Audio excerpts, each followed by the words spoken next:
বাবা মা বেঁচে থাকাকালীন ছেলে তার স্ত্রীকে হজে নিয়ে যাওয়া যাবে কিনা? দেখুন, বাবা মা বেঁচে আছেন, আপনি আপনার স্ত্রীকে হজে নিয়ে গেছেন, কাজটা কি ভালো করলেন না খারাপ করলেন? সবাই বলতেছেন খারাপ করলেন। মাশাআল্লাহ, বাংলাদেশে মানুষ অবশ্য ঘরে ঘরে মুফতি আর ঘরে ঘরে ডাক্তার। অসুখ হইলেও বুদ্ধি দেওয়ার লোকের অভাব নাই, আর মাসালা তো বলার লোকের কোনো অভাবই নাই। মাশাআল্লাহ।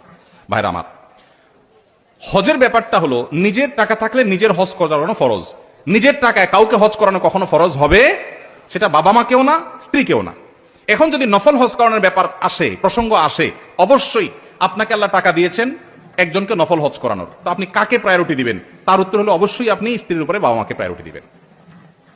তাহলে উত্তরটা একটু ক্লিয়ার করে বলতে হবে।